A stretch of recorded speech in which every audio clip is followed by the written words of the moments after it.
program, Mega Worldwide. Good morning, everybody, and those of you just joining us on the stream. We were, for some reason or whatever, Restream was giving me a little offline error, and I had to turn this. Basically, I had to flip the breakers, and it finally came on. So that's good. And here we are tonight. SexyLiberal.com/tour. Go to get your tickets. Show's going to be a lot of fun. Now, like I said, I thought I did a lot of work this week, but Joe Biden came in ready to roll, throwing down immediately. Starting with, in no particular order. I guess we could go through in the reverse order of signing. Biden issued a memorandum ordering the director of the Office of Management and Budget to work with other officials to produce, quote, a set of recommendations for improving and modernizing regulatory review. These recommendations should provide concrete suggestions on how the regulatory process can help promote public health and safety, economic growth, social welfare, racial justice, environmental stewardship, human dignity, equity, and the interests of future generations.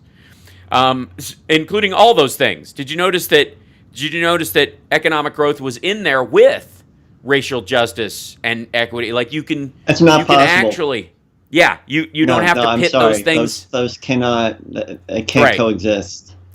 The executive order requiring an ethics pledge that everyone has to sign, a binding ethics pledge. What? All government employees will have to sign an ethics pledge according to one of the new executive orders. I think that says NDA. Yeah, right. I think it's a non-disclosure agreement, and we all know what that really is. I think you have PTSD, post-Trump stress disorder. But seriously, that's exactly the opposite of what people have to sign to get into the Trump administration. That's right. The wording is, I commit to ethical choices of post-government employment that do not raise appearances that I've used my government service for private gain, including my use of confidential information acquired in relationships established for the benefit of future clients. And they can hold them to that later. There you go.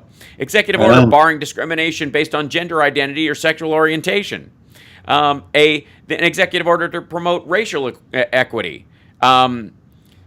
Memorandum reinstating deportation protections for Liberian immigrants, which is such a specific thing that Trump targeted so grossly, and it's so narrowly focused because it had to fix something that was so narrowly focused.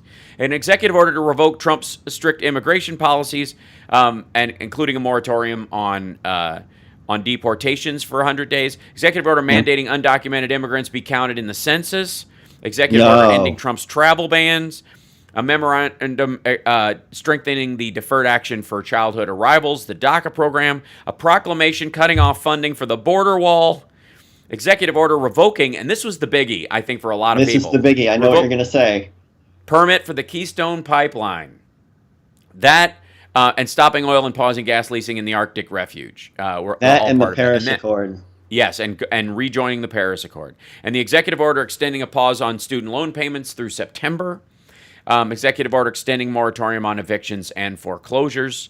An executive order reversing the U.S. withdrawal from the World Health Organization. And immediately, we know thank you, Hal Vickery. For anybody who hasn't seen Dr. Fauci's victory lap.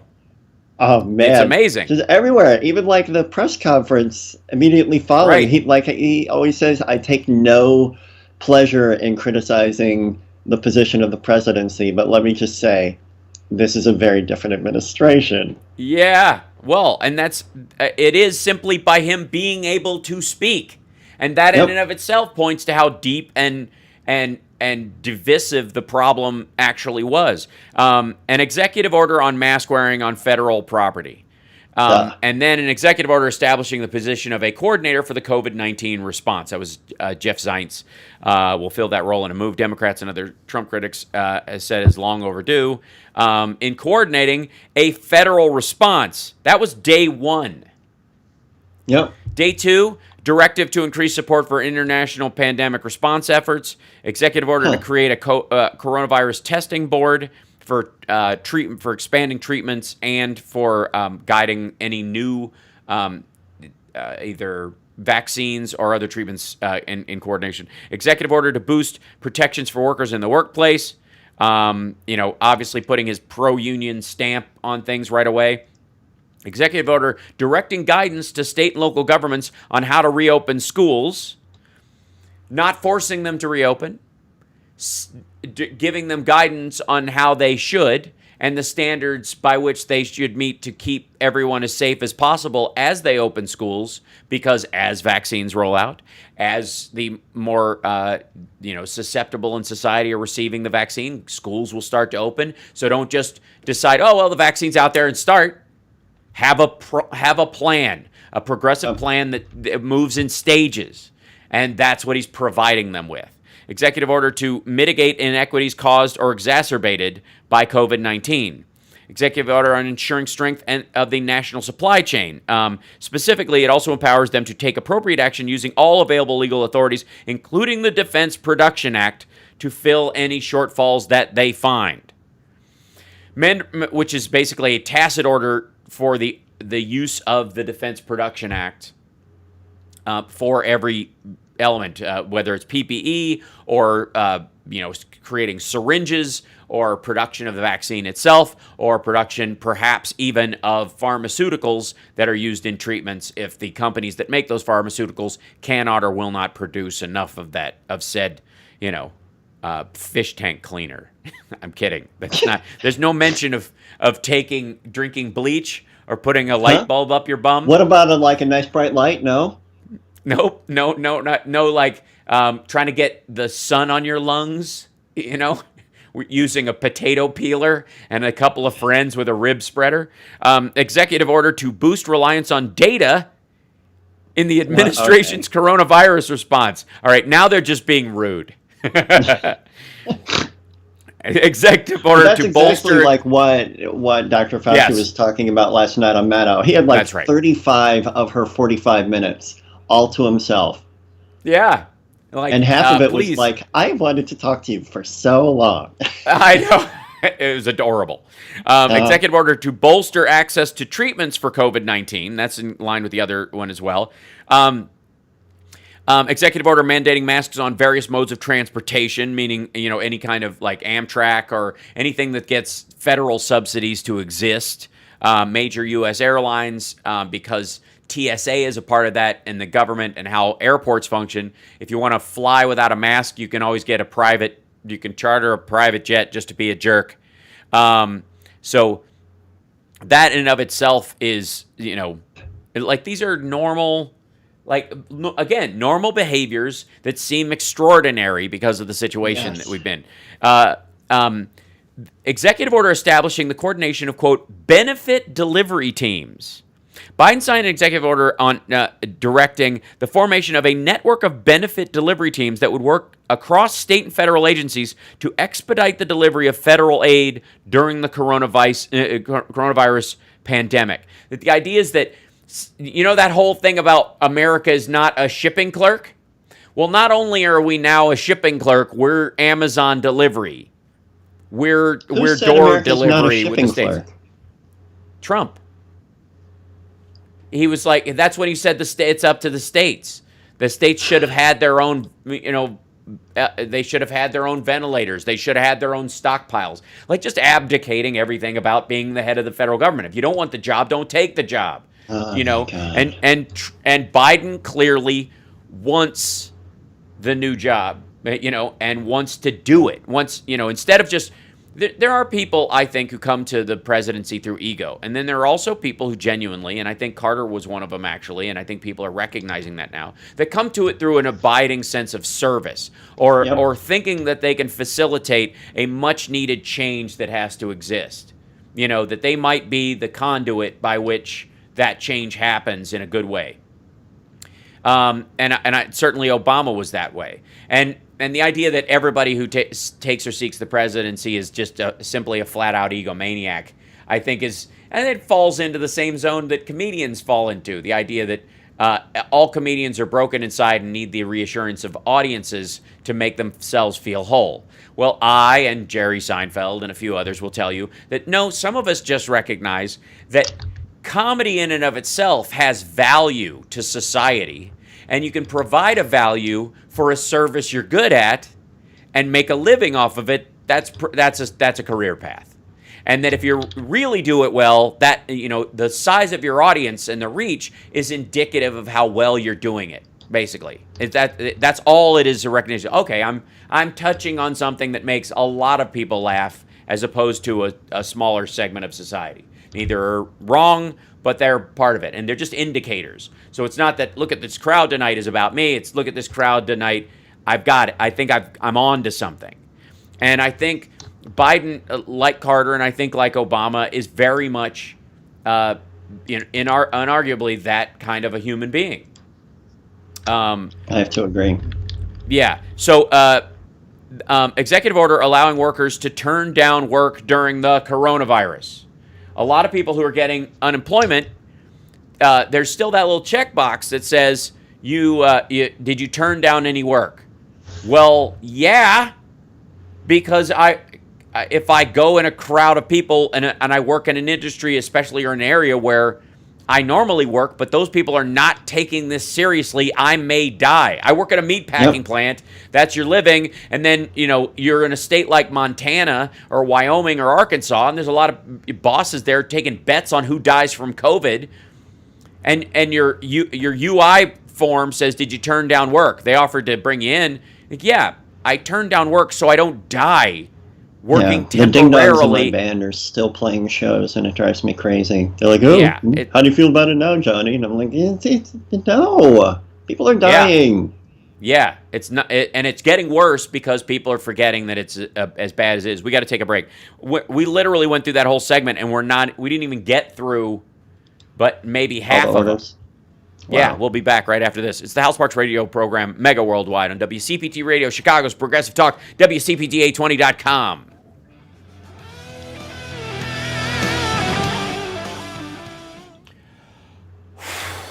Man, and have you had, and I'm curious, chat room, I didn't realize how I was kind of like holding my breath for 4 years. Because even within even within the 4 years, I manage my personality and my reactions to things really well. I'm proud of that fact. As a comedian and especially as an actor where you're like, you audition, things don't turn out, you get to manage your expectations and your stress level. You learn to get geared up for something and then let it go and try to be zen about it, right? And so you have to over time.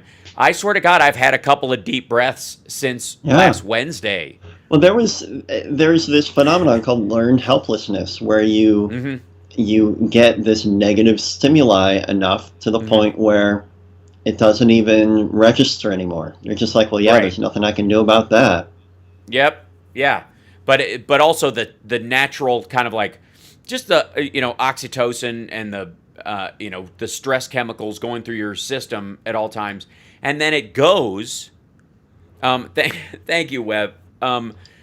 It leaves because that pressure's gone, and like it's a very curious. Like I was very aware of it. And by the way, those who are asking, no, I was not on yesterday. I was literally rendering bits for Sexy Liberal, and my computer couldn't do both. It was, We're back in 20. Excellent. Thank you. Why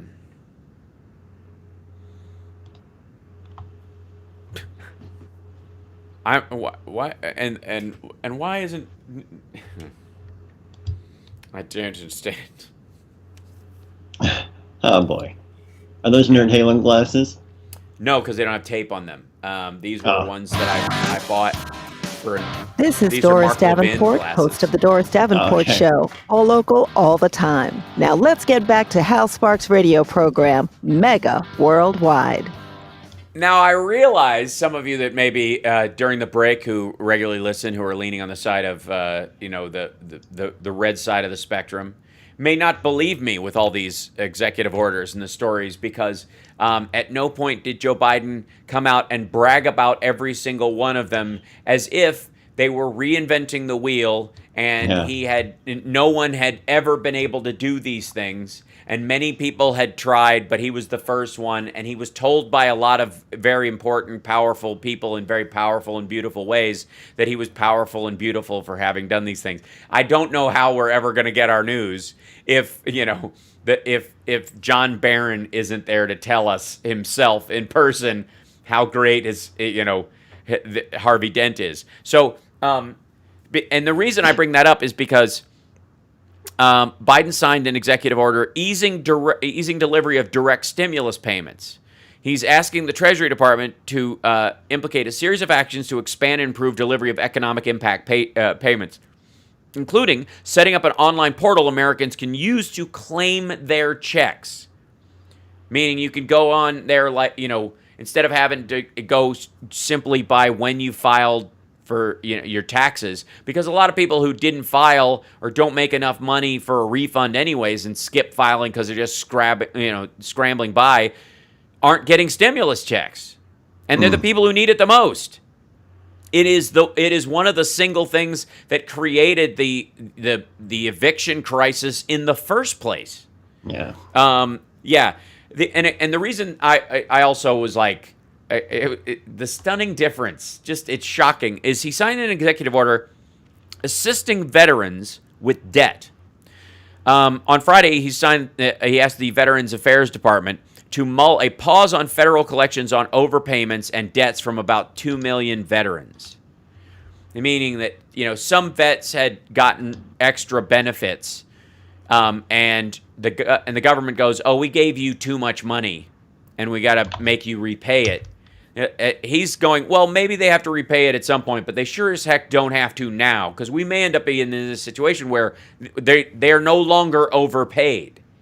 You know what I mean? There's a point where, they may have been overpaid 6 years ago, and they're being asked to pay this money back, and it's hard for them because they're living on whatever they're doing, and the VA might have been bugging them about it. Well, knock it off, because some of them, while they may have been overpaid by 2015 standards, they might desperately need that money now. And it may be, when we look at the books after COVID happened, that these guys don't need to repay anything, because that effectively was leaving them alone is in and of itself a form of stimulus. So that's why you put a pause on it and a reassess for almost 2 million veterans. Executive order directing government agencies to identify ways to mitigate the economic crisis. Biden signed an executive order directing all government departments and agencies to, quote, promptly identify actions they can take within existing authorities to address the current economic crisis resulting from the pandemic. How can you help? How can you make it easier on people? How can you draw down? Now, obviously, IRS, we're talking to you, or VA, we're talking to you in that situation. But everybody, if you can come up with a way to ease that burden on people right now, do it. Yep. And there's no top-down approach. Those departments know their areas. How can they help? Like, what areas do they have where they can relax guidelines or tighten them in some ways to help more people, who are struggling in the areas of the government that they deal, from agriculture, HUD, all these kind of things. An executive order to expand food assistance. Another executive order Friday seeks to expand it to low-income Americans. Benefits from the pandemic electronic benefits transfer, a program that helps families cover costs for food that children would normally get at school, would increase by 15%. And the Supplemental Nutrition Assistance Program, SNAP, formerly known as food stamps, would also expand to include families that were previously deemed ineligible. About 12 million people will now be covered under that program. By the way, cue the chorus of more people went on food stamps under Obama, Biden, then never mind the fact that both the outgoing presidents in both their situations set up a situation where more people needed food stamps than any people in history. Biden came out this week and said it's going to get worse before it gets better, and the response from the right was, he's being pessimistic. What a bummer. Where's the optimistic America? Blah, blah, blah. Like, realism in and of itself is suspect on their side. That is kind of stunning to me. Now, obviously, and by the way, Johnny Million's only going to be with us for the first hour, so I hopefully can get through most of these. Yeah, we'll see. Yeah. No, the last one, was an executive order to protect the protect the federal worker protections. Oddly phrased one in here. Biden signed an executive order revoking regulations implemented during the Trump administration that rolled back protections for federal employees. Among the rules that were scrapped was an October regulation implemented by Trump that made it easier to hire and fire civil servants who work on policy. The order also directs officials to give Biden a report with recommendations to promote a $15 minimum per hour minimum wage for federal workers. So you start where you actually have authority, and you work out from there. Exactly. Like an adult. Mm-hmm. The amount of adulting that happened during the last 3 days is... It's surreal. And it really is just... It's a statement on two fronts. One is, I would argue the only worrisome aspect of it, is how tenuous and flimsy executive orders can be themselves. Right. That the undoing of them by another administration is done with such ease, as Biden is showing us, that this is why you get legislation passed. Right.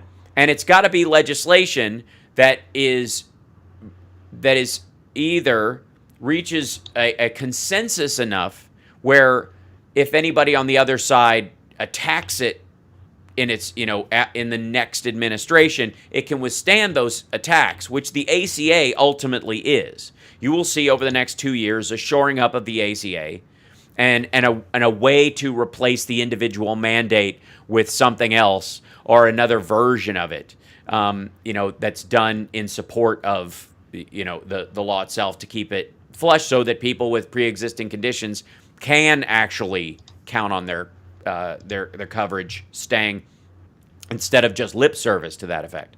But the reason why legislation and having a former senator in there who knows the Senate rules backwards and forwards and can team up with both an old horse of the Senate in terms of Chuck Schumer and a new one in terms of Kamala Harris, who left the Senate to become VP. Both of them are very aware of the words and structures and rules that need to be used and implemented when passing things or getting things to the floor and through that. And the Democrats are not fooling around in this. They are not,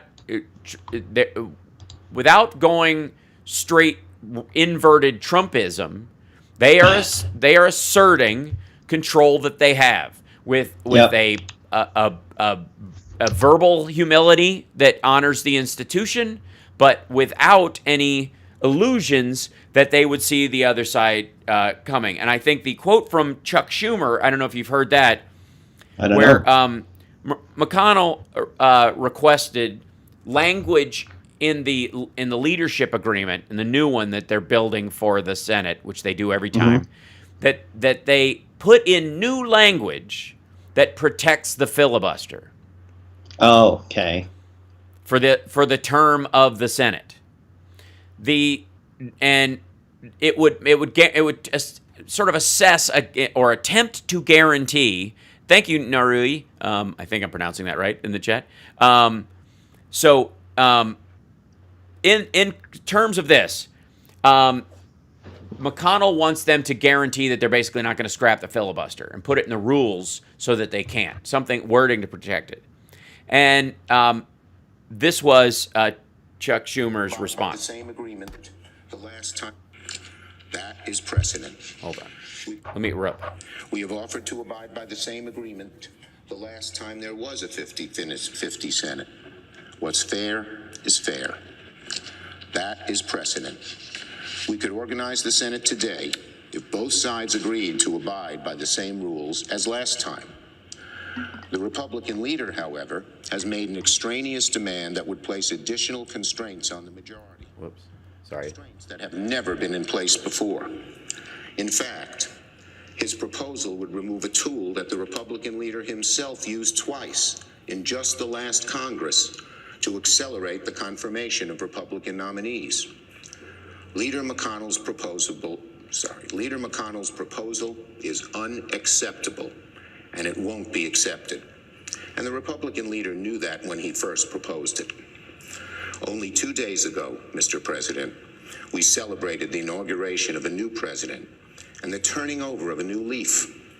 The American people want us to work together and move past the meaningless political fights and gridlock that have plagued us for too long. It's time to get to work. The first step is for the Republican caucus to agree to follow the same precedent that governed the Senate last time around. The argument that Mitch McConnell was doing was that now that we're in the minority, we want extraordinary relief and protection from the majority in this regard. Even though it's 50-50, kids. It's a coin toss, unless the vice president steps in. Now, there is no way that bills are not coming to the floor, the ones that have just been stalled by Mitch McConnell. It is zombie legislation. It's Day of the Dead legislation right now, and all of these things are going to get either their time in committee for a revival of whatever terms were being presented at the time before they were scuttled, because things update, and over time there's a lot of legislative and material work that goes into a bill that now, like, even when you just go, we got to change the dates, require certain votes and the like. A lot of bills that are passed are almost entirely single word modifications from we will switch the word but to and in paragraph 7. Like that's a lot of that's a lot of legislation that goes that way. But what Mitch McConnell is asking for is something he denied Democrats last time, specifically and overtly denied it. And the idea that they should be granted this, when you reflect on their actual behavior, is in and of itself reason to ignore it. Never mind the fact that they're being, of course, hypocritical about that standard. But the reality is that we just looked at, and we're going to talk about it next hour a little bit, and we got to take a break right now. When we come back, I want to talk a little bit about that story that came out in the New York Times yesterday that is mind-blowing if it's not completely expected in terms of what Trump was doing, trying to stop the election, messing around in the legal world. And I have a description of it, and I'm curious if it fits other folks' description of just the way the news talks about it. That has, we'll talk about it when we come back. It's the House Sparks Radio program, Mega Worldwide. Now with 100% more Johnny Million at Johnny Million 1. We'll be back right after this. Oh, thanks. And thank you, the Prof, for the $6.66 super chat to help us purchase 666 Fifth Avenue. That is still on the table. Trump's in trouble, right? Yes, he is. Yeah. Oh, yeah. And the next, it's going to be the OJ trial. That's what he's looking down the barrel of for the spring and summer. That while Biden is just, doing governing and becoming very normal and almost becoming like wallpaper to people, while he just is a competent leader focusing on real threats and real situations and trying to fix things, Trump will get his day in the sun. He'll get his moment to shine. And what it will be is death threats against the judges, him showing up and not showing up, his lawyers quitting, him being fined and not given jail time, and then like a wrongful death suit by somebody who got COVID because he told them something else, and then that gets to go ahead, and then he can't afford an attorney, and then they drop out. That's what we're looking at. So that's without the federal problems that he has, and the fact that he didn't pardon himself or even try, which he can't. And then what about all this stuff going on in the Southern District of New York? All this financial shenanigans. Oh yeah, absolutely. That's the company. The company's done. But they're they're not bum rushing it. They're not like, he's out of office, dive. They're like, this is Damian Perdue of Think Theory Radio. To work. Saturdays at 6 p.m. You're listening to House Sparks radio program, Mega Worldwide. So I think Yeah, I suppose we could talk about the fact that Trump tried to insert a loyalist in the Department of Justice to scuttle the Georgia electoral votes so that he could steal them back, and he was threatening to literally fire someone in the week before the votes were counted, right before the week of the 6th, and insert this guy Jeffrey Clark in, who'd been basically working with Sidney Powell and Rudy Giuliani on and watching all of their videos, and came away with, I think I've got a plan to, and I believe all this stuff. We could talk about that, but then could we talk about the idea that the My Pillow guy is suing a British tabloid for a story that he was dating Jan Krakowski? How weird is that? Yeah. And he says that it lowers his standing as a Christian. But is he married or something? I don't know. Is he? I don't know. Why would it lower his standards? I mean, she seems like a nice lady. Yeah. All of and arguably, I would say she's got a defamation case against him that would on his insistence that dating her somehow would make him less Christian. And she's like, she said that never happened. It's a lie, and she would rather date Kermit the Frog. But yeah, who wouldn't? I mean, honestly, he's all soft. I've always had it for him. Yeah. Yeah. I mean, if I'm going to frog crush on anybody, it's going to be Kermit. Well, and I was about to make a where the hand goes joke, and I just can't. I cannot make myself do it. Which is my least favorite Shel Silverstein book. Yeah, where the hand goes. Yeah, where the sidewalk ends, where the hand goes. Hand goes. Oh, it's terrible. Yeah. Where the ice cream was. Why there's no candy in the van. I think it's part of that series. So, and you have to understand that this is.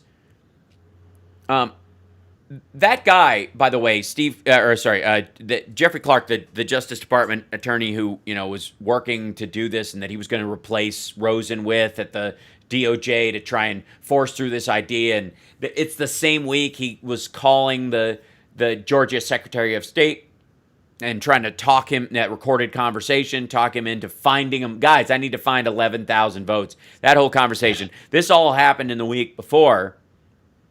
Which, by the way, Georgia is looking into whether they can file charges against him for trying to, as an American, attack their electoral integrity and keep their votes from being counted, which is a violation of their sovereignty as a state and their constitution internally and the Constitution in general. They have constitutional protections against someone in power doing that to them as a state, and we now know he did that in a way that was illegal.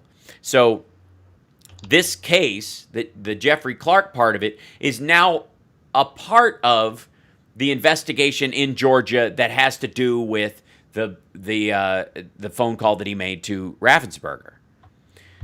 Jeffrey Clark was also played a leading role in the bringing the DOJ to the president's defense in the defamation case that E. Jean Carroll is pursuing against the president. E. Jean Carroll is one of Trump's alleged sexual assault victims. She has, shades of the 90s. She has a clothing that she alleges has DNA on it that she wants to bring to court. Apparently, statute of limitations being what they are, she can't legally. He can't be charged with the sexual assault now because too much time passed, and she was not able to get anyone to act on it back then. But since he called her a liar and defamed her, that evidence works in a civil lawsuit against him for defamation. Oopsies. And Trump turned the DOJ loose on her to try and stop. New York Times reported Friday that Clark and Donald Trump had hatched a plan to push out acting Attorney General Jeff Rosen in order to cast doubt on the results of the presidential election in Georgia. According to federal court filings, Clark also served as one of the lead attorneys for Trump in the suit filed against him by E. Jean Carroll, an advice columnist who accused him of defamation and sexual assault. the defamation she's accusing him about is where he called her a liar and that and mocked whether she was attractive enough to sexually assault, because that's just the kind of guy he is. Trump has denied Carroll's claim that he raped her in a Manhattan department store decades ago. She claims she has evidence. She wants to go forward. He couldn't get his own attorneys to stop it because for the same reason that Bill Clinton had to be, could be deposed. So he decided to weaponize the DOJ and stop her, from being able to depose him in that case, which he can't now. That's done no matter what. And his attorneys have no reason for not being, for blocking that currently. Being president was his one reason. He's not anymore. That's that. But this case, there are two tracks leading up to what's really frightening about what Trump attempted in the week leading up to the 6th. Obviously, the talk of him busting norms and trying to use the DOJ to weaponize them and calling Raffensperger, honest to God, as much pearl clutching is going on in the Beltway media and the New York media about that because of how violently it attacks norms. They use a lot of language within it because it's an attack on norms that has, cheers, Johnny Million has to leave us, peace and be wild, dumping out, there we go, hold on, dink, dink, dink, there we go, that there are so many elements to how things should normally run. There's so much mechanic to how the president should ask for an independent counsel, or who should be in that chain, and just the normal functionings of government, that you could literally write articles just checking off all the things that weren't done or that were attempted to be done that are in a violation of those things. And that's your article. So in the writing of it, it is almost like the slow motion description. If you did a bullet time description of a bull in a china shop, where, second by second is happening incredibly slowly, but you are doing it from the idea that somehow the bull belongs in the china shop. They're in the china shop. They must belong there. And so all the descriptions of what Trump did in terms of trying to get the DOJ to back him and asking for loyalists to go to someone else and pressuring people to do this and it's almost Nixonian in the language, because Nixon actually had he had an idea of how things work. Trump actually, if you read the articles themselves, it reeks of incompetence as much as it does criminality. And again, I've said this before, but we're incredibly lucky as a country that all of these horrible things were tried by an absolute failure. That Donald Trump was successful at upending our democratic processes as he was at ruining the, gambling in Atlantic City. Was there a hitch in it? Is there a building that has to be blown up now and cleared out so somebody else can develop something? Yeah, it's a hassle. It's, comparatively, it isn't what you'd want done. But ultimately, in the greater scheme of things, it's not leaving a mark. It's leaving an awareness, like, yeah, don't do that. There was a guy who tried that before. He didn't do very well. That is effectively the best thing that came out of the fact that it was Trump trying to pull these things off and that he had no Dick Cheney in his pocket.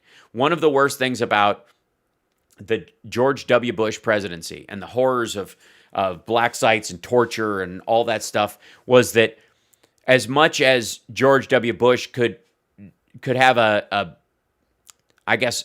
present the idea of plausible deniability himself out of a form of ignorance, as, seen in many ways as kind of a cocaine flyboy from the National Guard, and, he's just the guy you'd want to have a beer with, and he's just kind of down home, and he's just, he's going to go down to Texas and clear brush like Reagan, he's just somebody you can hang with, was relatively true compared to the fact that Dick Cheney was in the sidecar.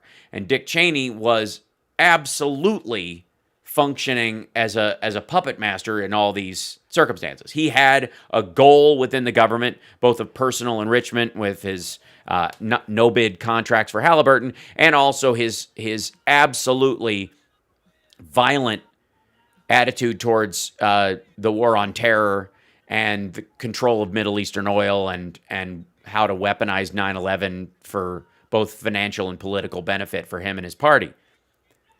We are one of the reasons why we dodged a bullet in the Trump presidency was because he's an incompetent and Mike Pence is no Dick Cheney. It's a huge, and you can see it in the descriptions. We'll talk about that when we come back. It's the Hal Sparks radio program, Mega Worldwide, on WCPT Radio, Chicago's Progressive Talk. HalSparks.live if you want to watch the live stream, or go to twitch.tv/Hal Sparks and subscribe on Amazon Prime. We'll be back.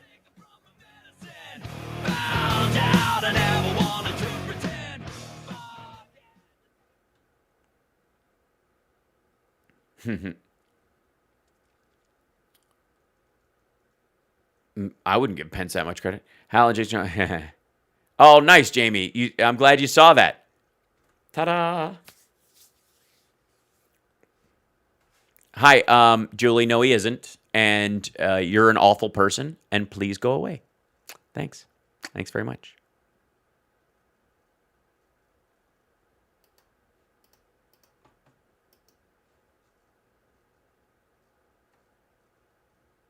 You can always count on Facebook for to have a good number of Q dead enders. I am, Annie. I am exhausted, but thanks for noticing. I have a healthy and pleasing complexion. Thank you. Yes, my skin's clear considering how much stuff I've had glued to it over the last. Since we're in break, you guys want to see something? Hold on, I'll bring something over. Hold on. This is just a sampling.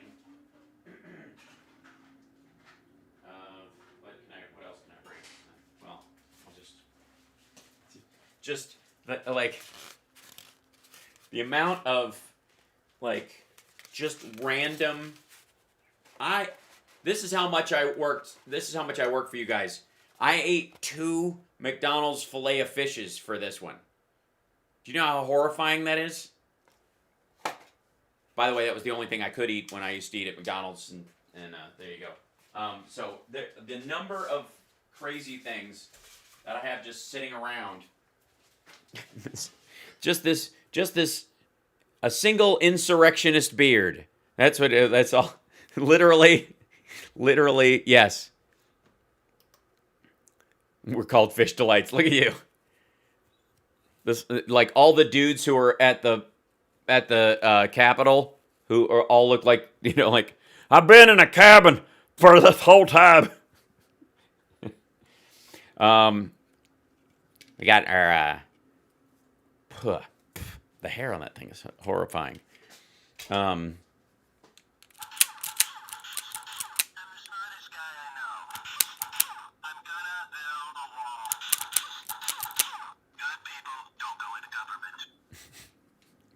So silly.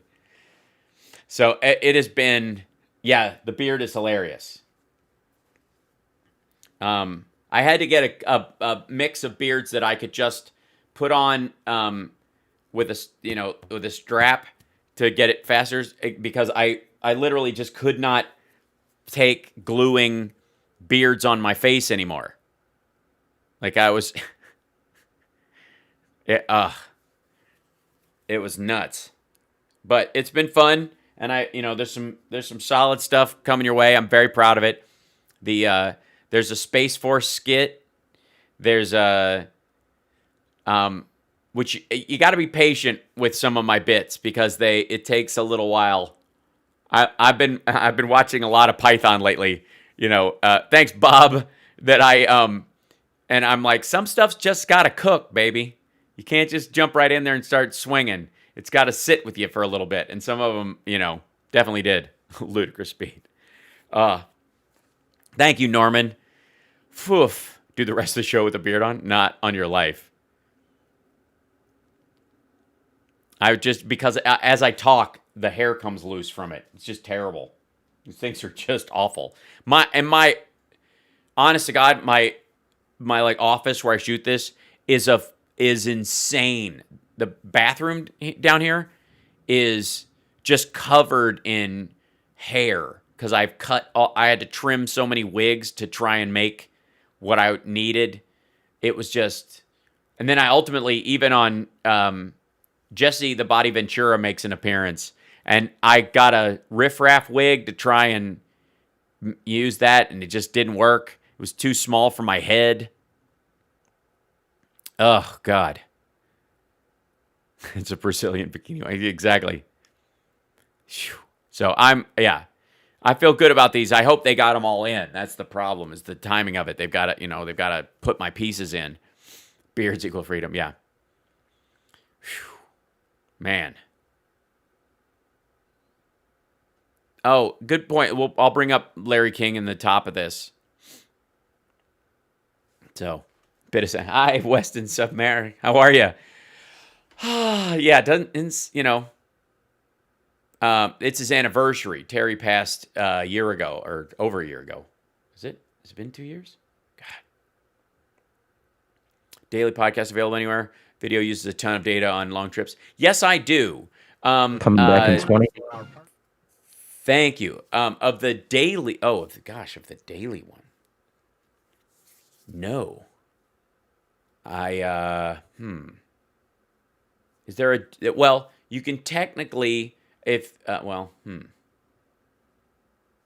you listen to, talk about that. You're listening to the Hal Sparks radio program, Mega Worldwide. I've had people walk out of me before, but not when I was being so charming. Video streaming at halsparks.com. I don't care for you or for the putrid sludge you're troweling out. Damn puss-faced little pimpstick. True progressive talk. Might be a good time for you guys to give up.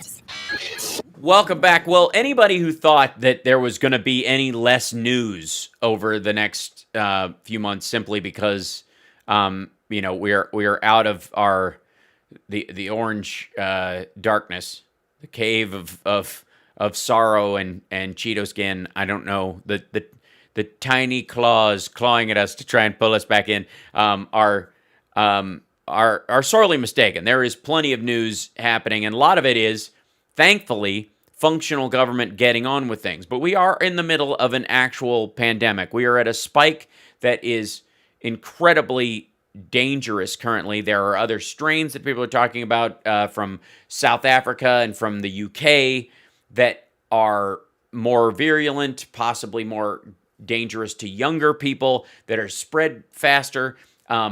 So wear a mask, practice physical distancing, don't go out unless you have to. And if you can work from home, please do, for the time being especially. And the president's 100-day mask challenge, just do it for your country, for your fellow citizens.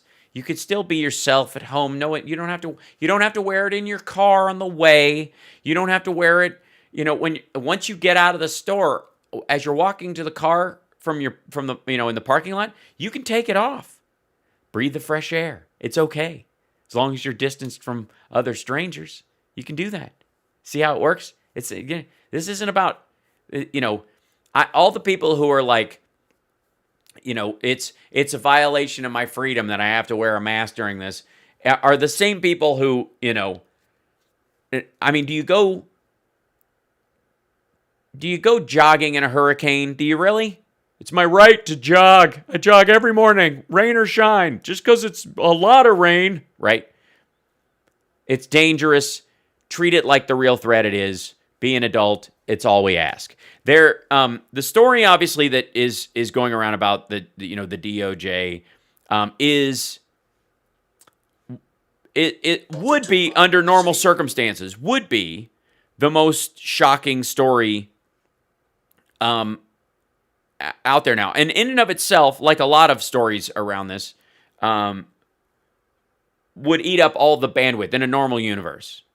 And by the way, before I get too deep into this segment, I'd like to say, we lost Hank Aaron this weekend, and we just lost Larry King this morning. and a lot of, people have their, their opinions about Larry, and he's obviously been around for a very long time and was, sort of it was a classic broadcaster. Was a man who defined an era and a style of broadcasting. I mean, he was eminently, he was easy to do as a character. Tucson, hello, and that's because he had such a defined character in and of himself. I was on Larry's show a couple of times. Famously, my first time on was as a cast member of Queer as Folk. It was one of the first shows that had us on. So I give him tremendous credit for that, for having us on and letting us speak freely about the content of the show and our characters, and even set up a situation where Robert Gant, my co-star, who played my husband on the show, effectively came out on Larry King. I think the phrase he used was when they said you're both straight and you both play gay characters, and Robert's response was, "Well, with me the jury's still out." So I thought, a fascinating response. And then I was on his podcast not too long before the current unpleasantness, and he was shocked that I was not a fan of Donald Trump's, and he and his wife had known the Trumps for a very long time and considered them personal friends, and it obviously rubbed them the wrong way that I felt that way, but I made my case to him that I did not come by this assessment flippantly. I did not simply just cherry pick things I didn't like about him and void out his humanity as a person. I thought his behavior over the years put himself in his own category. He was responsible for my opinion of him, not the other way around.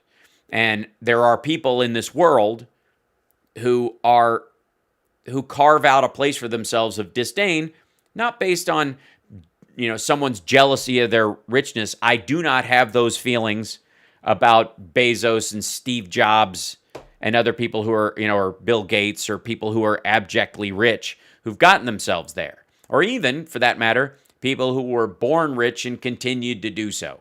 That in and of itself is not enough of a trigger for me to despise a human being. They actually have to do some work. They actually have to seek out ways to be despicable. And Trump is a master of that, if nothing else.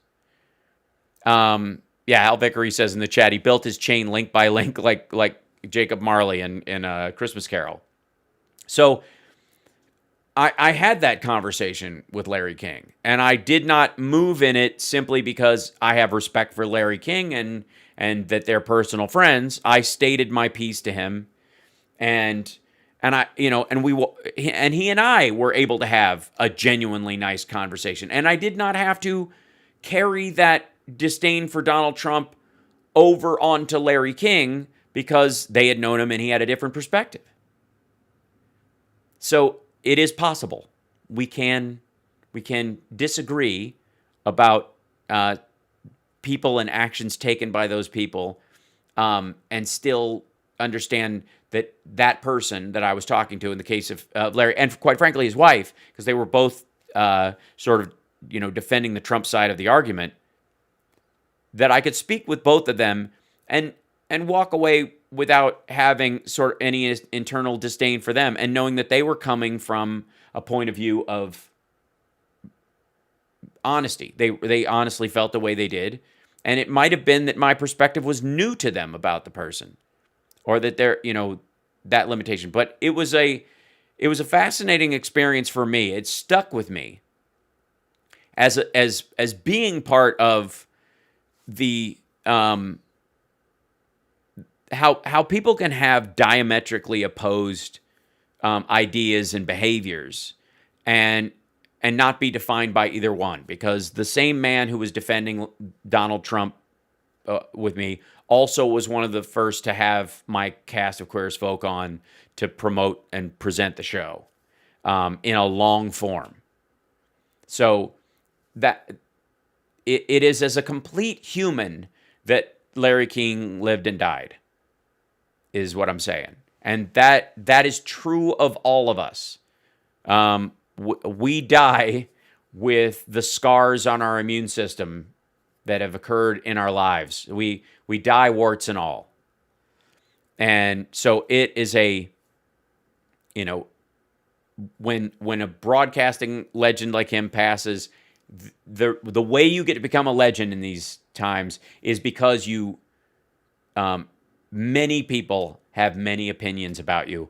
Unless you're, of course, Hank Aaron, who's just an amazing baseball player and a voice for civil change. And it's just kind of like you just hit the ground running as a worthwhile human being. That's an entirely other category. And a sad passing. And, and it's not surprising that we're losing a lot of people in their 80s right now. Because a lot of people, we lost Gregory Sierra, who's an actor who'd been around for a long time. One of the first, I guess he was on Barney Miller and Sanford's Son. All these shows, I always recognize him as playing Latino characters, occasionally Italians, depending on what was there. And he was always, even his unlikable characters were likable. And I think that has value. It's no surprise that we're losing a lot of people in their 80s because we do that in a normal year, even when we don't have something like COVID. I think the sad part for a lot of people is that people are often dying separated from their families, not getting to see them one last time, talking to people through iPads and the like. And that in and of itself is why the deaths that occur during COVID, even if they aren't COVID related, have a layer of sadness of the time about them. We got to take a break. When we come back, I want to talk about what we're finding out about what went on inside the White House and inside the Capitol on January 6th. We'll be back.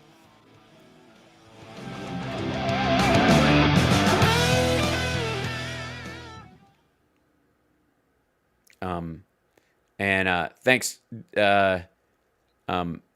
Hello, people in the UK. I saw that go by in the chat. Hello. Yeah, Holland Hank Aaron, absolutely. Larry King married the same woman twice, like Richard Burton and Elizabeth Taylor. Yep. Piers Morgan bumped him out, and that didn't pan out. Huh? Oh. Yeah, I guess there's a lot of talk about Piers Morgan today. I mean, I don't even put them in the same category. We love Barney Miller and multicultural actors. Yes, we do. Yes, I love Scotland as well. Hello, Ireland. How are you? Bless you. And Germany. Hi, folks. How are you? Thanks for supporting the show just by showing up. I love that. That's kind of an amazing thing. I got to tell you. Hi, Sally. I am so looking forward to traveling, and I think like airlines. What do you think the over-under is on 2 new airlines being launched in the next 10 years just because of the post-COVID? Coming back in 20. Thank you. Desire to travel by everybody. I like the idea of Italy. In a abstract, but I've never wanted to go there so bad as I do now.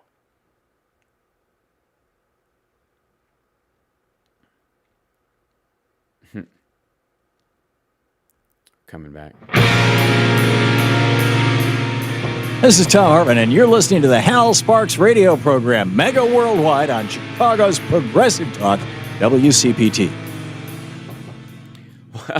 Welcome back to the show. So this is the story coming out about Lauren Boebert and others communicating with the people at the Capitol during the Capitol siege is in and of itself a frightening notion that you have members of Congress, especially ones that were, arguing for the ability to carry a gun in there, who may have been in direct contact with people who were involved in the insurrection, who had been planning it for a while. And so I think that story, as it unfolds, will be one of the most extraordinary stories of this year, historically speaking. It is an amazing thing that not only are we finding out that there were a ton of people who believed that they had permission, that believed that the president, who said it, the president sent us. We are here on behalf of. Oh my gosh, that's amazing. D. Snyder of Twisted Sister just asked me why I haven't asked him to be on his show yet. Or on my show. I didn't even know that was an option. We have to talk about him sitting in front of Congress. Consider it done, D. Consider it done. Done and done. The scariest thing is that we're finding out is, and I'm looking for the wording right now, but it is a very specific bit of language that unknown persons within the Capitol were sending messages via Facebook, Telegram, and other sources, WhatsApp, Gab, what have you, possibly Parler at the time. That they were sending messages to people who were saying the congressional members are in the hallways right now. They're in the tunnels. They were giving them directions to them. That in and of itself is a brutal and frightening detail that, as we discover, and we will, who those people were that knew where the congressional members were, specifically had direct knowledge of where they were. Not just, I think they're going this way or they'll probably go, but they are right now, when the public at large and the people who had breached the Capitol did not have eyes on them. Someone who did, or was amongst them, was telling people that were storming the Capitol that day, many of whom had been engaged in the building of a gallows, who had brought pipe bombs, weapons, had beat a cop to death, had beat another police officer with a thin blue line flagpole, that someone was telling those folks, specifically the militia members, that not only were the congressional members not in the chamber, but where they were going, where their escape route was, and that they were in it. Who that person is, I have to say, I mean, it's hard to go there, but I have to say that sounds like attempted murder to me. It is beyond the idea that they wanted to storm into the Capitol and go into the Senate chamber and stop them from gathering in the Senate chamber to count the electoral votes. That would arguably be the only defense of charging the Capitol and being in there. Once you care where anybody is outside of that space, once you are seeking to take them hostage or harm them or keep them from returning through physical force, that is of a step further. That's beyond, trespassing, sedition, interfering with the functioning government. That is a murderous mob seeking to kill someone, and someone on the inside helping them do it. It's not enough that you barged into, hello, Amos. It is not enough that you barge in and stop the steal. There seems to be a big contingent in this group of somewhere in the order of not stopping the steal isn't enough. One must hang the perceived thieves in this, and that in and of itself is a horrifying notion, and it needs to be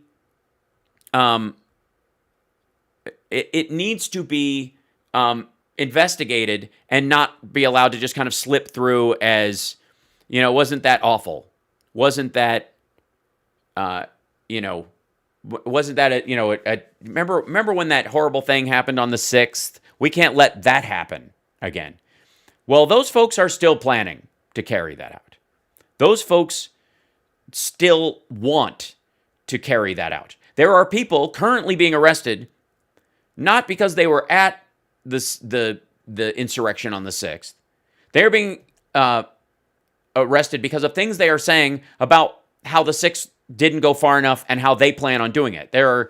We are getting multiple reports every day of people who are being arrested for death threats against members of Congress, if not all of Congress, if not blowing the whole place up, if not, killing people on their way to and from work, or finding them and taking them hostage.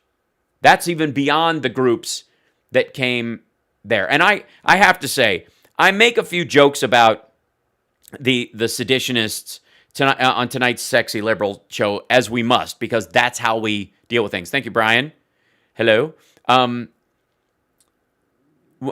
Because that is my function in society. That is how I choose to benefit society as best I can, and through educated comedy. That's my goal. That's my raison d'etre. Everything else is kind of, peripheral to that as far as my career goes. And so I must do that. But I have to say that even in the writing of those jokes and working on them, the internal disgust I have for the people that are carrying this stuff out or insisting that it's no big deal, the pairing of those two, the catamaran of evil that is, where you've got one group on one side insisting on these things and believing they have a reason to do it and carry it out, and that somehow their violence is justified, that they had a reason, that the stories they heard about the theft of the election and all that stuff were genuine, that the stories that Rudy Giuliani and Sidney Powell and L. Lynn Wood and the president himself and this attorney general he wanted to install, Clark, at the DOJ, that those words mattered to a lot of these folks. And they showed up on the Capitol that day. And the fallback right now is that this wasn't, Trump did not instigate. And I think this is the crux of the entire situation we find ourselves in. But the argument on the right now is that Trump did not instigate what happened on the 6th because a lot of it was pre-planned, that people intended to do this beforehand, that they were studying the layout of Congress, that there were certain areas where they're going to go. They were going to take certain people hostage. They were going to kill certain people. They were going to do certain things. And so what Trump said on the dais that day at the rally was not the instigator. And I would argue it is as much the instigator as the starting gun of a marathon. Every person at a marathon plans on running a marathon, but they're not running a marathon until the crack of that shot. You understand? There is no marathon at all unless someone starts it. But everybody who wants to run a marathon plans for weeks for the one that they know is coming up. It's one thing if there's no marathon, if everybody just decides to put on their running gear and all run at once. That's that. No one instigated that marathon. But if somebody set up a starting line and or even I would argue a walk, one of these I've done every AIDS walk in the country in my lifetime, and many of them twice. And there are those who wait until the song Never Walk Alone is finished to start, and there are others that as soon as the song starts, start walking. And you had a much similar, the walk up to the Capitol that Trump presumed, was going to happen after. Much of it started as soon as he started talking about it. They didn't wait for him to finish. He said, "We're going to walk down there, and I'm going to go with you." Well, if you're going to go with us, I want a front seat, is what a lot of those folks were thinking. So they took off down there to get a closer, so they could, cleave my Lord closer to thee. And so say what you will about pre-planning and timelines, even though the timeline of the actual attack and the breach lines up entirely with Trump's words. This idea that somehow he didn't instigate this thing because on the day some people came ready for blood is a complete, it is the intentional ignoring of the fact that Donald John Trump set this up weeks, if not months, if not years in advance for telling people to, just knock the hell out of him at his rallies, those kind of phrases, which makes it makes his followers know that being ready and able to commit violence on his behalf is a prerequisite for being a true maggot. And then telling them, show up on the 6th, it's going to be wild, calling it Stop the Steal, saying that you got to take your country back with strength. You're never going to do it with weakness. You got to be strong. Well, what do you mean? You got to be strong to go stand at the barrier of the Capitol and yell? What do you mean? Where does that phrase, where does you got to be strong, you're never going to take back your country with weakness? How is that we're going to walk down and yell so loud they hear us?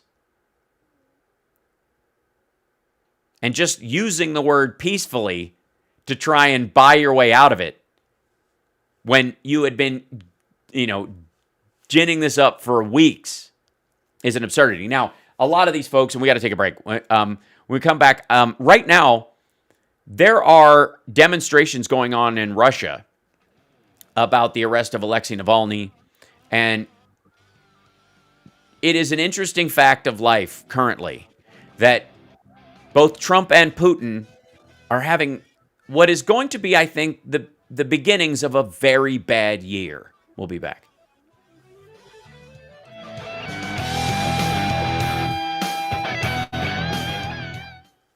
Hi.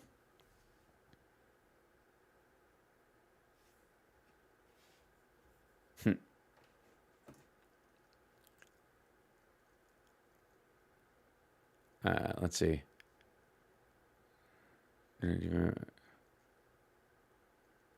Looking, apparently they're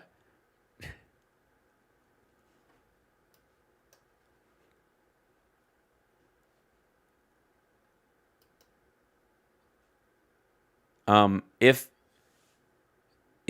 Donald Trump thinks that some form of Christianity is the last fight against communism, he's got a funny way of showing it, considering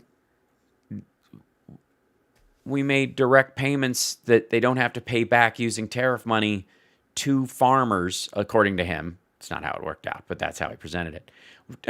Specifically, where they don't have to pay them back. Not loan guarantees, which would be sort of the capitalist version of things. Back in 20. Thank you. But, the idea, by the way, aligning Trump with Christian anything is a massive absurdity. It's embarrassing.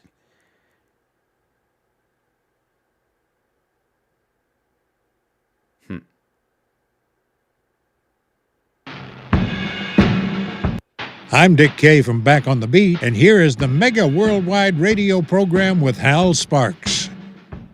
So currently, Alexei Navalny, if those of you that don't know, he's one of the few people that I follow on Twitter that I have to use the translate feature on it.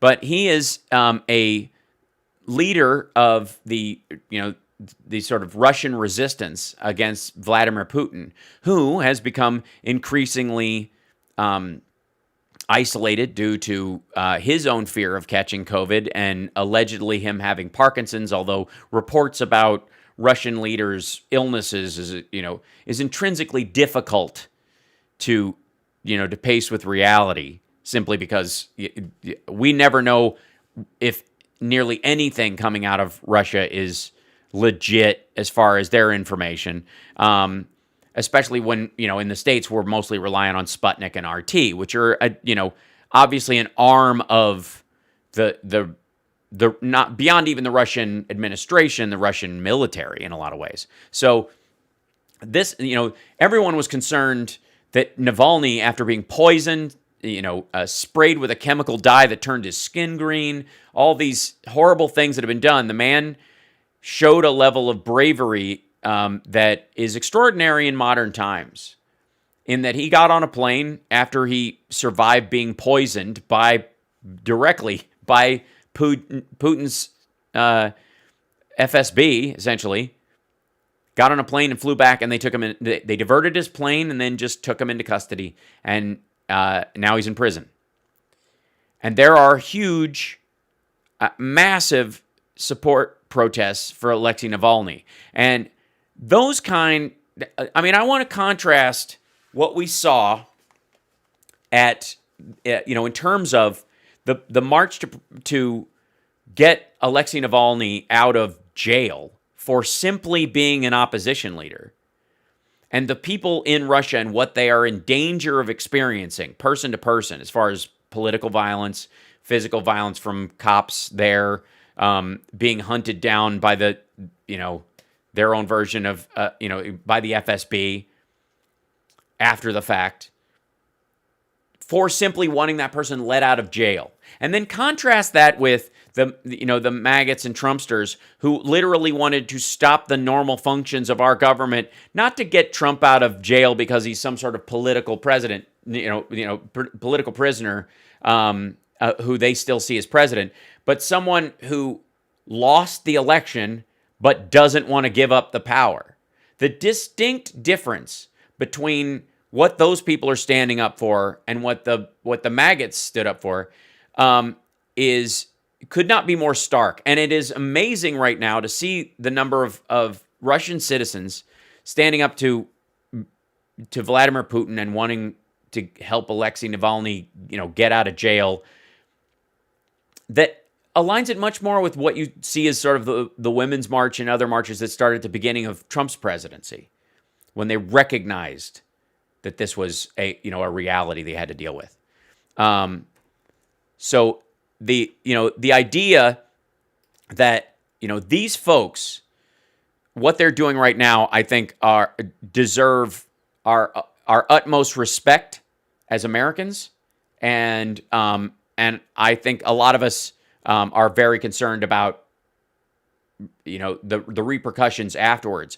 But the Russian people themselves and Navalny himself seem resolute that this is a turning point for them as well. And if it could be that Russia once again becomes a functioning country that, does more than fatten its oligarchs with oil money and become effectively a northern white version of the Middle Eastern power structure that's caused so much damage to the Iranian people and the Iraqis over the course of the last 50 years, we could be looking at an inflection point in a very positive way. So that in and of itself is extraordinary. Meanwhile, you've got supporters of of Trump wanting to say that this was really Antifa. This was really other people that instigated these things. Our people just got caught up in the violence. Our people weren't there. There were Antifa people in there doing damage, and so our folks just came in and walked around. Well, for the record, Officer Sicknick was killed by a Trump supporter. For the record, the other fellow that they arrested who threw a fire extinguisher at a cop and hit him in the head, and it hit two other cops, that guy is a longtime Trump supporter. The woman who was trampled to death was not trampled to death while she carried her "Don't Tread on Me" flag by a random group of Antifa who were there to act as spoilers.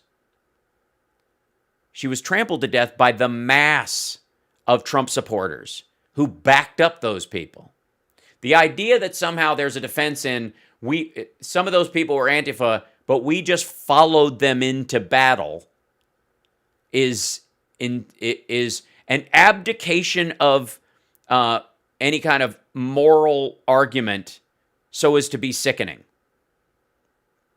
That is the defense point. That's how you defend yourself. That's what you're saying. That's your excuse for your behavior on that day, is that there were other people there, we believe, We don't have any in custody. None of those people actually went any further. That all the people who, took over the Senate chamber, the girl who was actually shot, who tried to breach the glass and go through the window, who was killed entering an area because they weren't through clearing out those folks. The guys who chased Officer Eugene Goodman up the steps weren't Antifa.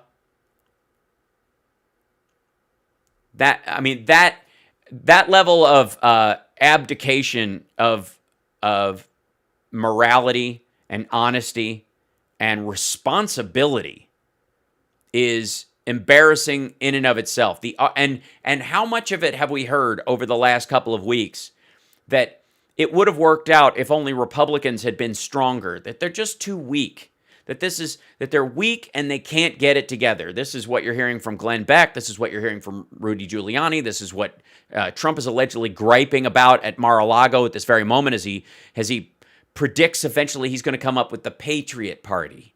The Patriot Party. That's what he's going to call his party, the Patriot Party, as if only conservatives are patriots, or I suppose only the MAGA wing of the conservative wing of the Republican Party are patriots. It's an absurdity, especially considering that the first act of the Patriot Party was an attack on the normal functions of democracy.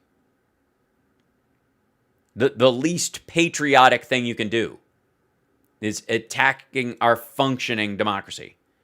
But in all honesty, this is the only fallback that they have, because as more evidence comes out, as more video comes out, as more people are being caught and arrested, as these people filmed themselves attacking the Capitol, we know for a fact that no one from Antifa built a gallows on the Capitol grounds. That was all MAGA. A gallows on the Capitol grounds.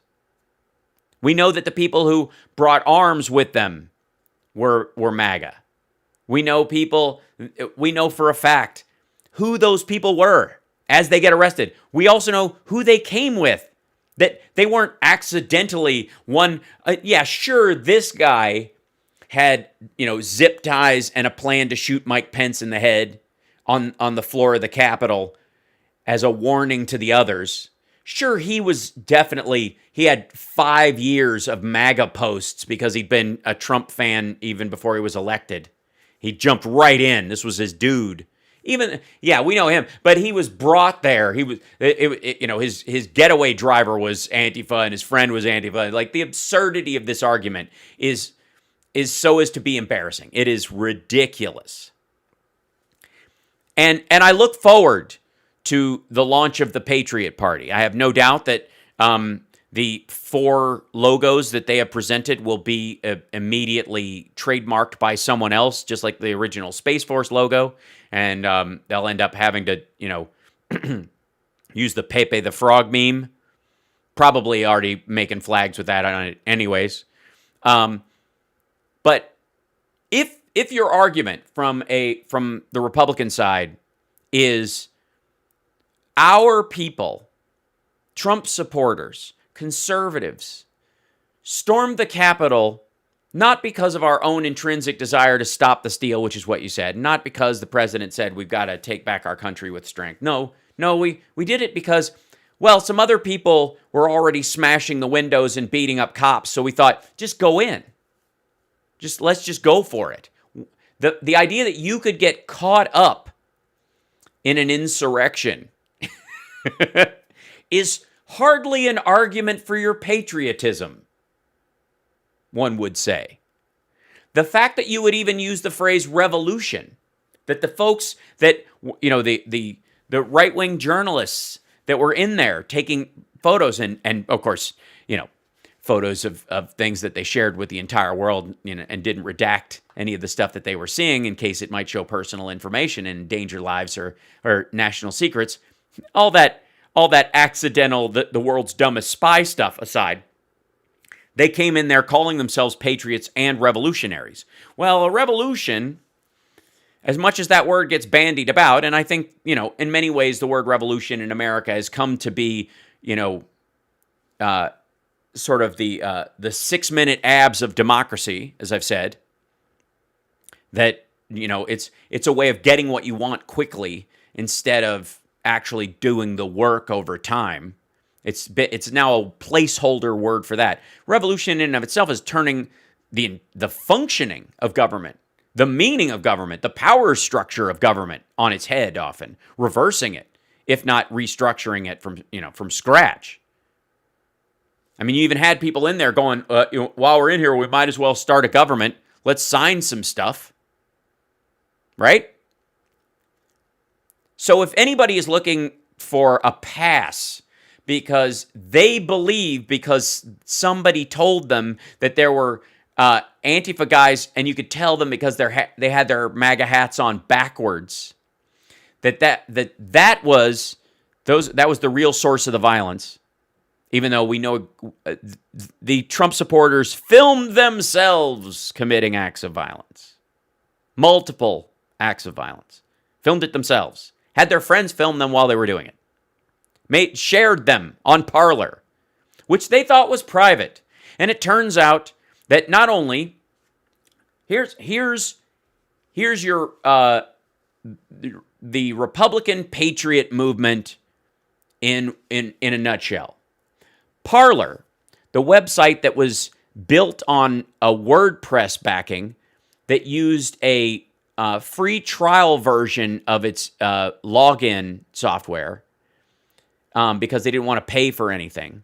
They kept using the trial version even though they should have paid for it because they were that the security was so bad and they were so lackadaisical with it that over 70 terabytes of personal users' data, their pictures and their videos was downloaded by hackers and posted on the internet. 70 terabytes. Everything on Parler was hacked and released. And what was the fallback? Parler gets pulled off, it gets pulled down because basically they're trying to foment a revolution within it. There were so many posts about armed insurrection and violence, and this time we need to go back with guns that everybody had enough. So they lost their server on Amazon. They're trying to sue over it. They'll lose, just letting you know. But where's their new server? What new server have they found themselves on? It's a Russian one. They're on a Russian server. They're sharing a server with DC Leaks and WikiLeaks, and because they can't or refuse to pay for one elsewhere. So please, if you're a conservative, think about joining the new Parler, please. I'm sure more security measures are in place, and I'm sure the fact that all of your personal data is on a Russian server should be of no worry to you, especially because it's not like Alexei Navalny and his supporters aren't going to gain some ground this year, eventually take over, and there won't be a reckoning about those people that helped keep Putin in power and the people he had control over. We'll be back right after this.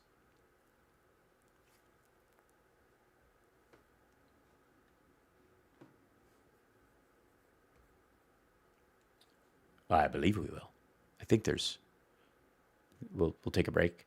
Maybe they left me in the studio. Maybe I was still on the air. Just making sure there's not. Oh, you're off the air. Yeah, it's not that okay, air. Good. Thanks. It was such a dramatic ending. I had to just take it straight to break. Excellent, cool. I just didn't hear the crossover music, and I was like, I hope I didn't catch you in the middle of a bathroom break. Like, hey, he's gonna ride the break anyway, so I might as well go for it, swing for it. Thank you, Act. No problem. Mm-hmm.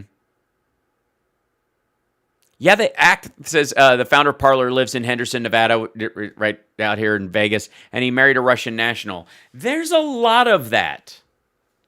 It's really, I mean,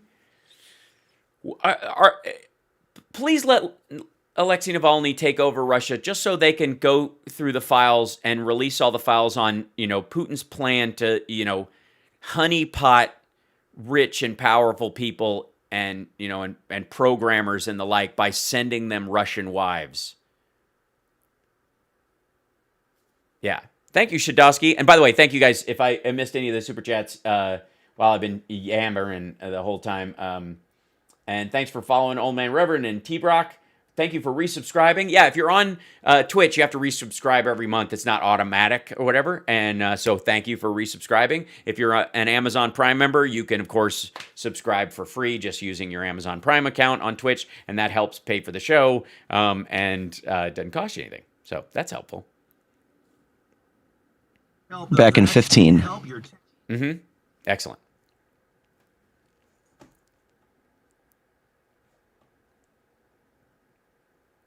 What do you do? What I think the Patriot Party will back themselves after? Neither. I mean, I think they'll make up their own. It'll just be MAGA with it's a label change. There's no party. Welcome back to the Hal Sparks radio program, Mega Worldwide. It's now time for the happy ending. Yay! You know, I think it's funny, but I think we had a happy starting in a lot of ways because we started off with all the executive orders that Biden has signed. And the fact that they are not going to let that Chuck Schumer's not going to let Mitch McConnell protect the filibuster and guarantee that it's sacrosanct so that they have to behave. Since we're in a 50-50 situation, they're not going to just create a situation where the filibuster can just be used as a weapon. It's not going to happen. So that we kind of started. Happy. That doesn't mean we have to end sad, but I will say there is I recommend people go on whatever their social media of choice, Twitter, what have you, and look at the amount of people who are coming out into the streets to support Alexei Navalny. His act of bravery to return to Russia, I think, is extraordinary. Just watching him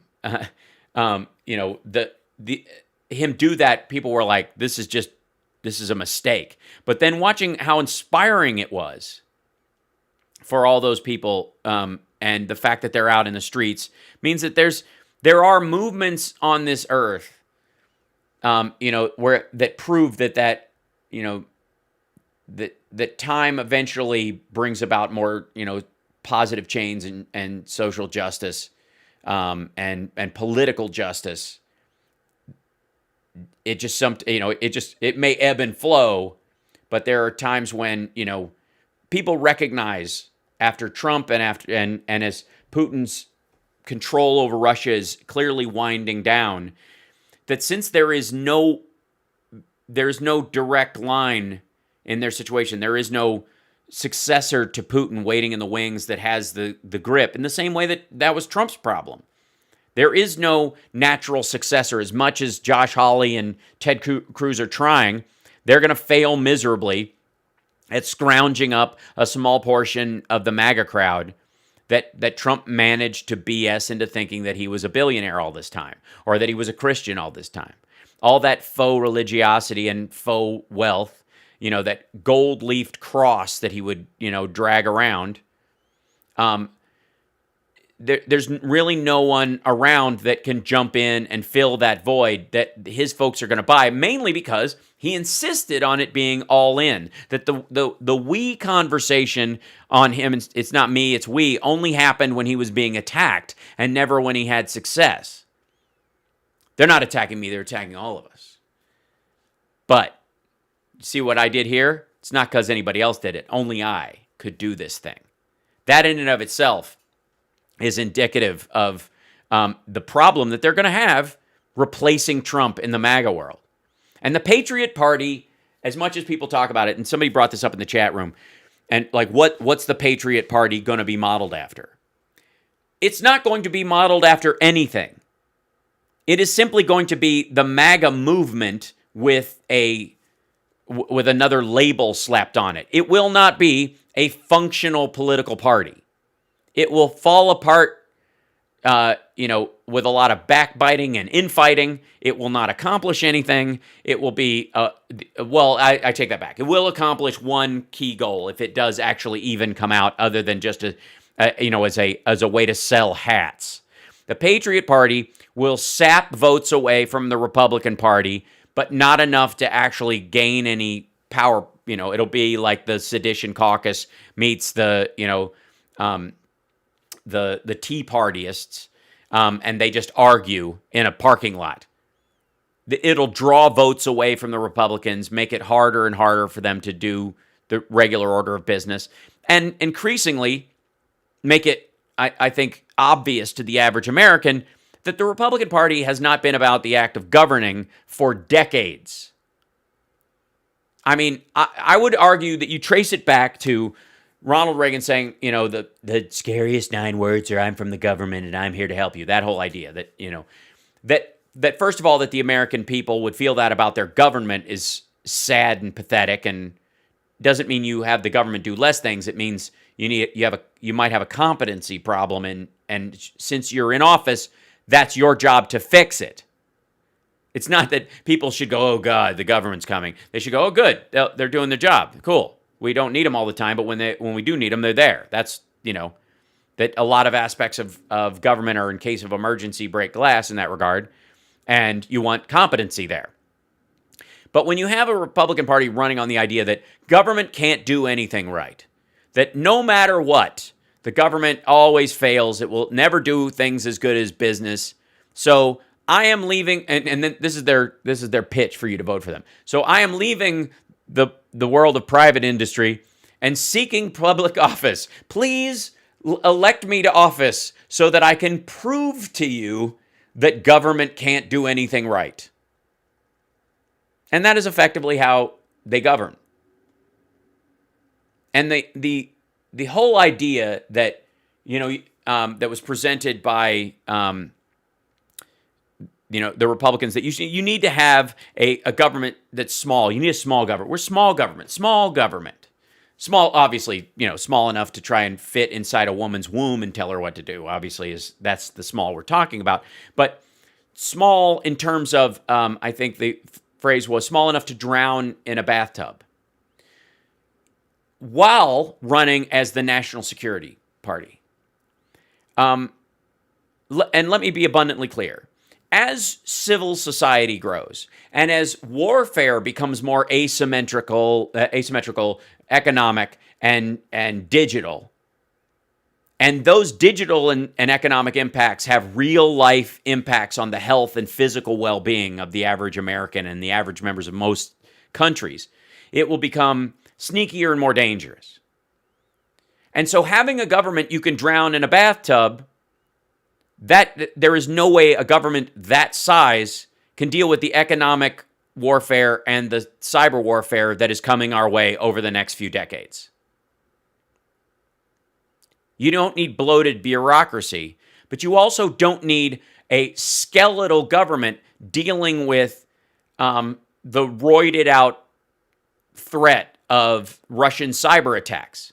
When a country with an economy smaller than that of Italy can stage some of the worst attacks on our infrastructure, shutting down, hospital record systems and electric systems. Having a government so small you can drown it in a bathtub seems like it's part of their plan. What you want is refined competency. You don't need bloated bureaucracy, but you need everybody who's in there wants to do their job well and is doing the best job they possibly can. That's the message of Joe Biden. That's the message of his presidency. That's the value of the people that he's bringing in. Competent people who desire to do their job well in every area. Recognizing competency where it exists and saying, I'm signing an executive order so that there are all these different areas of government, from agricultural to defense, to the IRS, to HUD. All of them can have ways that they can promote the economy and its recovery during this time. No one person who is, in those organizations knows better than somebody in another area how to affect their system. So allow the competency to grow. And we're going to see a lot of that. And we will parallel track that with the lawsuits, personal, and civil and criminal, against Trump and his organization over the next few months. There's your happy ending. Thank you guys for listening. Thanks for tuning in. And I will see you guys next Saturday. Of course, live streaming every day. Tonight, though, is Sexy Liberal. SexyLiberal.com/tour is the tour section. Please go there, get a ticket. The show's going to be great, if I do say so myself. And I will see the rest of you during the regular weekly stream. And stay tuned for Dick K if you're listening in Chicago. The taste of something innocent, I'll tear it all apart and then I'll blame it on the government.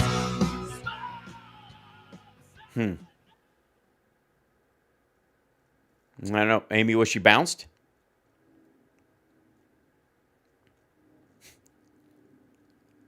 Why don't I run for next president? But I will run for office at some point, but that's what my 60s are for. I love it. Like, this is, Biden's already ruining the country. I can't deal. Thanks, by the way, trolls, for showing up today. I'm waiting online. They're going to call me for the Sexy Liberal group call. So I'll stay on with you until they call me. It should be like, they're going to call me like 5 after.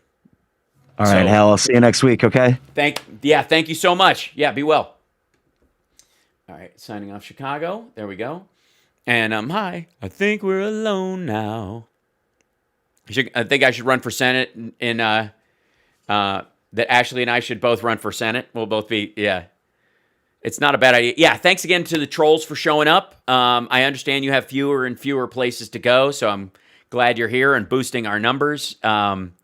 It's nice to know, by the way, sometimes I have to, for my regular streaming show, I kind of got to go into the deep reads of the internet to find sort of what the idiot track is right now. Where are these? Where are the dead enders going? I missed you guys yesterday too. Just my computer wouldn't do Sexy Liberal and this at the same time. It was killing me. It was rough. So, over the course of having to dig around for clips to make fun of and see what the storyline is, I often will go, okay, what's the dead ender phrase? Like you guys have seen when I've looked at Roseanne's videos and stuff, I'm like, where are the people who believed this crap right now? What are they saying? And sometimes it takes some digging, right? Because a lot of the dead enders have a tendency to threaten people's lives and say a lot of violent crap or use racial or sexual or anti-gay epithets, for example. So they get booted. So it's harder and harder to find them online. But occasionally, we'll have the trolls that'll come in and kind of do like a feather display. You know what I mean?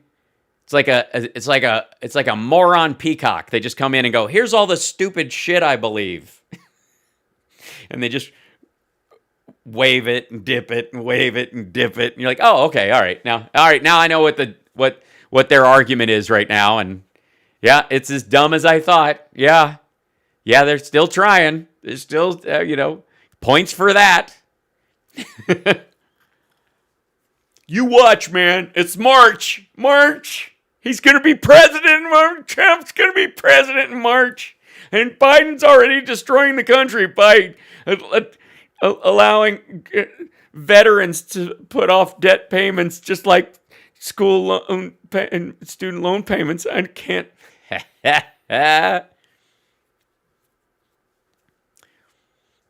Rogers Green, you don't tell your family members how to get out of it. You coax them back to reality by being a person. That's family. Like, it's different with strangers, like former friends, that kind of thing. It's a little, if you want to do the work, it takes a lot. It's March 4th. Is that the date? Do we have an actual date? I got to look up the date. It's, it's good stuff. When's, let's see. Should we look up just for the moment while I'm waiting for those folks to call me in? Let's see. Trump.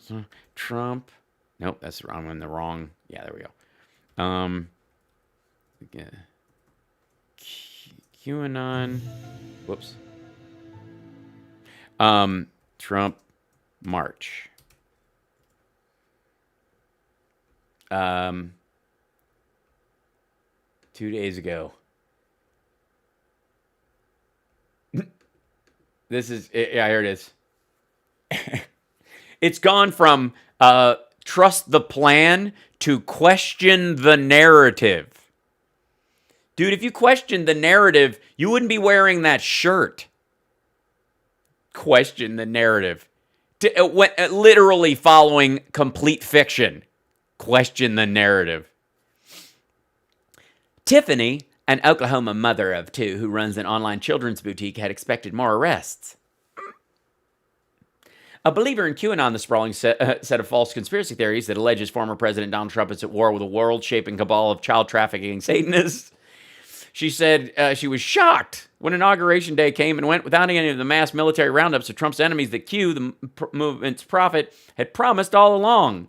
Gee, I wonder why his 15th, 115th promise didn't come true when none of the others had. Jahi. After a night of processing the day's events by reading QAnon promoters' posts, she said she believes that everything is still humming along according to plan, and that Trump's election loss was all part of Q's master strategy to expose the evildoers who corrupted the vote. Things have just started, said Tiffany, who spoke on condition she'd be identified only by her first name for fear of harassment. You mean embarrassment? They had to commit the crime to fully lock the deal. They had to, quote, commit the crime to fully lock the deal. Isn't that entrapment? Isn't that what, like, Trump's buddy in the massage parlor said? Right? Oh, yeah, the dude. Yes, I did see the guy who threatened his family if they turned him in. You know, when you're yelling snitches get stitches at Thanksgiving, you're not doing it right. Biden's rise to the White House has marked the biggest inflection point for the QAnon core believers. But even as reality intrudes, many QAnon, I'm still yawning because I slept 2 hours last night. I beg your pardon. Adherents are finding ways to carry on, including by concocting new explanations for QAnon failures. Let's hear them. And with Q having vanished, and Trump out of office, the other far-right extremist groups are seeking to capitalize on the leadership void by targeting disillusioned believers. Yeah, the white supremacists are moving in and trying to pick up some of these folks. Many are digging in for years ahead. Adorable. By the way, Inauguration Day in 3 minutes. That's just rude. They put that in the QAnon post. Those poor people. Thanks, Wes. I appreciate you waking up for me as well. And I love you guys as well. And thank you for hanging in there. I feel like I'm still kind of victory lapping in all this. Q was a Russian GRU plan. I'm curious. I mean, if we're going to talk about conspiracies, who Q is. Because if I was one of the Q folks and I had bought into this, well, I'd be an idiot and I wouldn't think like me, so none of this applies. But let's just say I was in a coma and I woke up with amnesia and I didn't know anything I knew, but the first thing I heard was all the Q stuff and people were telling me this is what's really going on, and that's all I heard. I was at Q Hospital and everybody there believed it, and the nurses were always on their phones and going, trust the plan, and I just was like, that must be how reality is. The day I found out none of the things they were saying came true. None. Zero. The moment I went, but Comet Ping Pong doesn't even have a basement. But if they drink adrenochrome to stay young, how come they keep aging? It's been 10 years. They look 12 years older. All that stuff.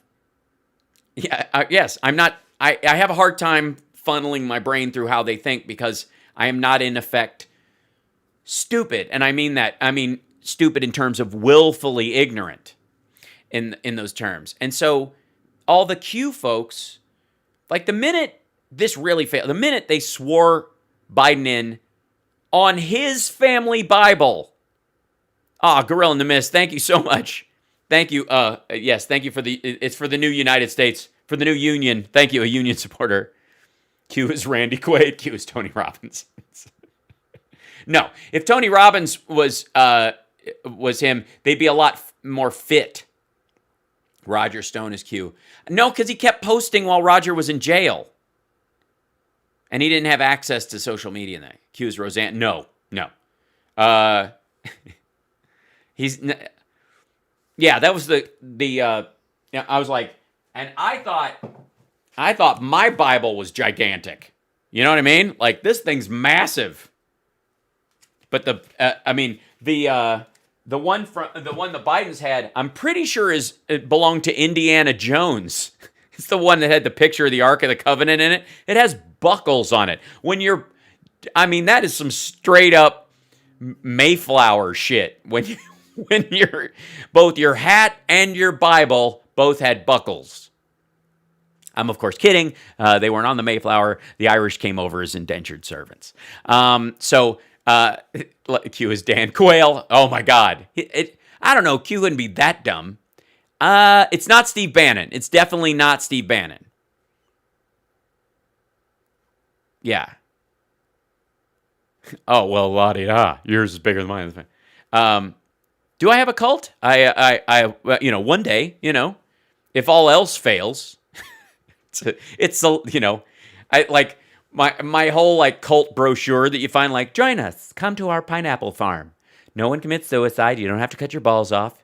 You can keep your Nikes on. We're not catching an asteroid. It's really just basically you live your entire life trying to be helpful until you pass away of natural causes, and you try to live as long. It's a 1,000-year lifespan cult, and we're we need to have a just a little. We gather. My cult's very weird because we only get together in comedy clubs, and we leave and go have normal lives.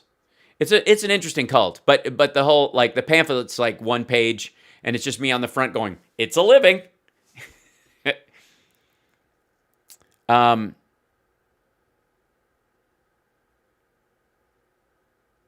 Sorry, we have Jesus endorsing the false prophet law as holy after the leper was healed. What? I don't understand what getting that point. We'll figure it out. Any religion endorsing prophet that taught lies is holy or fallen. That's the way it is. The truth won't change no matter how you try to make a false savior real. Who's a false prophet? Oh, you mean in terms of Trump being their prophet, right? Gotcha. When people start writing, diatribes, keep your, I'm starting to understand why Twitter was like 140 characters. That's it. And by the way, I've got these guys. All right. They're supposed to call me, so hopefully they're reaching out. I got to make sure that they're not, like, that the sexy liberal folks aren't trying to reach me and screwing the pooch. Yeah, I'm going to sign off because I think they're probably going to try to reach me, and it will collapse my stream anyways. So I'll let you guys go. We'll, sexy liberals tonight. We got our the meet and grope afterwards, and then of course more than likely, I'm going to stream tomorrow afternoon to make up for the fact that I wasn't on Friday. If you guys want to join me, it'll be at, it's a little looser on Sundays, but probably 3 o'clock just to make it easier on folks. My time, it might be later because, do it at night after dinner or something like that. And then all this week, normal hours, normal time, everything's good. I appreciate you guys more than you know. And I'm going to sign off so I can go do that. Take care of yourself and take care of somebody else. And Q folks, Trumpsters, you're in a cul-de-sac, standing there calling it a highway. Figure it out. You lost. Fair and square. To a normal human being. The only reason you think the awful things you think about Joe Biden is because you believed all the ridiculous things you believe about Donald Trump. Do you understand? It's not that no one sees the truth on the other side. It's that you bought a big bag of bullshit for so long that everything else is filtered through that burlap sack of turds you're wearing as a hat. Yeah, we call it the meet and grope, Bob. And for obvious reasons. I get pinched a lot when we do them live. It's a long story. I've been sexually assaulted like by the loosest standards at so many meet and greets over the course of my life. It's ridiculous. Some of you know the stories. Another time. Cheers. All right. Bye, everybody. Take care of yourself. I'll see you tomorrow. Or some of you at Sexy Liberal tonight.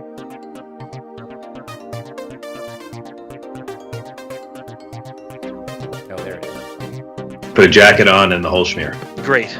Hey, Hal. It's Sam. How are you? I'm good. It looks like you're in New York, Hal.